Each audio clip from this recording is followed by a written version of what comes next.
আমার মুখের দিকে তাকিয়ে হইলো গোয়ার দেখতে আসছেন? ভাই মুখের দিকে তাকায় গোয়া দেখমু কেমনে? আসিতেছে।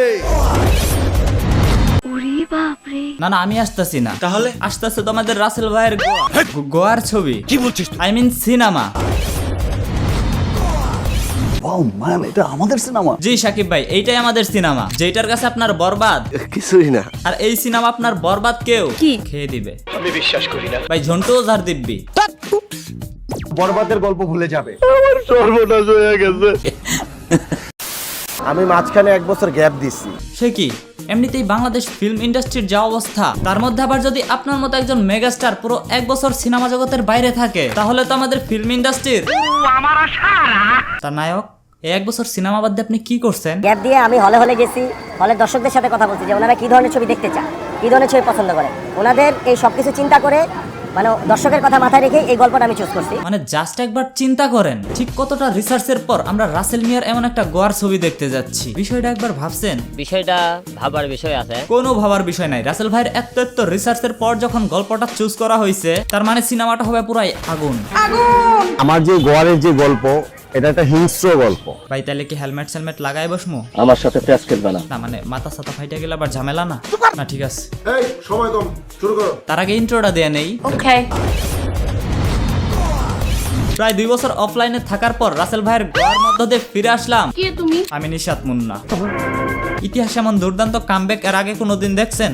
না, কোনোদিন দেখিনি। দেখবেন কেমনে, আমি প্রথম। তাইলে স্যার আপনি একটু বাইরে গিয়ে আবার ঢুকেন, আমরা আপনাকে দাঁড়ায় সম্মান করি। আচ্ছা। আসসালামু আলাইকুম। ওয়ালাইকুম আসসালাম। আপনার পরিচয় কি? হাই হোয়াটসঅ্যাপ ভাই, লুকস দিস ইজ নিশাত। আমি এসেছি তোমাদের সবার ঘুম ভাঙাতেই। মানুষ খুন করেই তো আমার পেশা।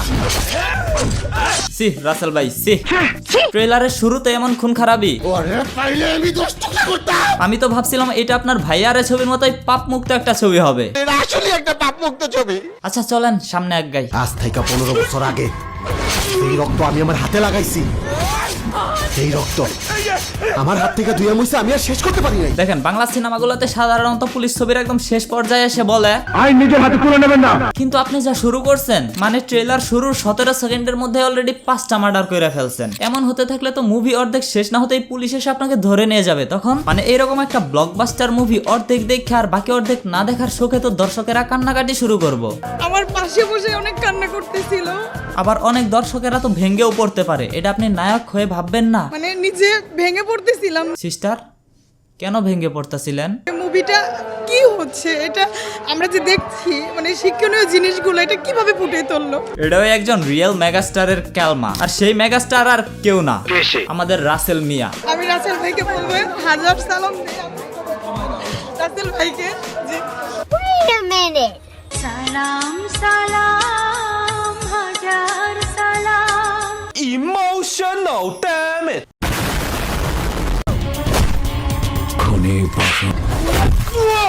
এইসব বাংলা জেড গ্রেড সিনেমাগুলোর কমন একটা সিন, লাথি আর ঘুষি। মাফিয়া স্মাগলার আরো কত। আরে মিশা ভাই আপনিও আছেন? না মানে আমি বুঝলাম না, সামনে 2টা মানুষ মইরা পইরা রইছে আর সবাই হাততালি দিতেছে। কি মানুষ রে বাবা। রাসেল ভাই সবাই একটু ধমক দিয়ে দেন তো। তালি দাও বন্ধ কর। সংসারের স্বপ্ন দেখাইতাছো। ফাইনালি নায়িকার এন্ট্রি। ভাই এটাই বাকি ছিল। যা করতে চাই সেটাই মুখে কইতাছি। দেখো দেখো খাচ্ছে। ভাই প্রেম ভালোবাসা শেষ হলে ট্রেলারের বাকি অংশে যাই। যা বুবু। আমি কোনো খুনির বুবু না। ভাই বিশ্বাস করেন এ আপার লাগে আমার খুবই খারাপ লাগতেছে।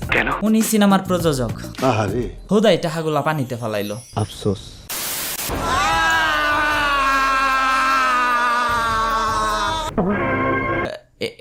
এটা কি স্টেপ? আমি এখানে একটা সিন দিছিলাম যে আপনার এই যে জিব্বার ইয়া করে, এটা এখন পর্যন্ত শুধু বাংলাদেশে না, বহির্বিশ্বে কেউ করে নাই।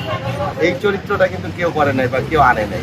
এটা বাংলাদেশের মানুষ 14 তারিখে এই রাসেল মিয়া করছে, এটাই প্রথম দেখ। দারুণ ক্রেডিটের ব্যাপার। Congratulations captain. মানে এরকম একটা কঠিন স্টেপ যেটা বিশ্বের কেউ করার সাহস পায় নাই, এমনকি অনন্ত জলিল না, আর সেটা করছেন আপনি। ভাই আপনি তো সুপারস্টার মানছি, সুপারস্টার মানতেছি রাসেল ভাইকে আমার গুরু, আজ থেকে আমার গুরু। পুরান পাগলে ভাত পায় না, নতুন পাগলের আমদানি। এই বাংলাদেশের মানুষ, ভাই আমি এখনো ভোটার হই নাই, সো আমি বাংলাদেশের মানুষ না। সরি। এই বাংলাদেশের মানুষ। জি বলেন। আপনারা বলো কি বলবো? সন্তানদের স্বীকৃতি দিতে। বাসায় আমারে থাকতে দেয় এই বেশি, আবার যাওরা পোলা পাইন। তুই ওরে যাওরা গলি কেন? আমার ভুল হয়েছে। আমি গোয়া। তো এই ছিল রাসেল ভাইয়ের গোয়ারের ট্রেলার। দেখছি। যদিও আরো অনেক কিছুই ছিল, বাট ওইগুলো আমি আপনাদেরকে দেখাই নাই। কেন? কারণ বিশ্বাস করবেন না রাসেল ভাই, ট্রেলারটা দেখার সময় যেই ধৈর্যের পরীক্ষা আমি দিছি, আমি চাই না সেই একই পরীক্ষায় আপনাদেরকে ফেলতে। সবই আপনারা যত খারাপ ভাবে, আপনি আসলে তত খারাপ না। Emotional, damn it! প্রত্যেকটা দর্শক বলছে যে মান্না ভাই ফিরে আসছে। বিশ্বাস করেন রাসেল ভাই, মান্না ভাই যদি কোনোদিন জানতো তারে নিয়ে এইসব গসিপ উঠবে, তাইলে ফিরে আসা তো দূরের কথা, কোনোদিন জন্মই নিত না। অসম্ভব! দেখছেন কইছিলাম না? যে মান্না ভাইয়ের একটা বিশাল দর্শক বাংলাদেশে আছে, আমার হাতেও অনেক ছবি আছে। ভাই ছোট মানুষ হিসাবে একটা পরামর্শ দেই। আচ্ছা, হাতের এই ছবিগুলা বেচে দেন, খুদাই টাকা নষ্ট করে কি লাভ? আমি নিজে কিন্তু কাঁধে করে চিপস, কোক, বিস্কিট, চকলেট এগুলো নিয়ে আসছি, বিক্রি করছি। কি আর করবেন, সিনেমার কথা বাদই দিলাম, এই যে এত মানুষগুলারে রান্না বান্না করে খাওয়াইলেন, এইগুলার টাকা তো অন্তত উঠাইতে হইব নাকি? ওনারা কিন্তু আমাকে আবার টাকাও দিছে। বেচেন, চিপস চানাচুর বেচেন, সাথে 4 আইটেমটাও রাখেন। এই চা গরম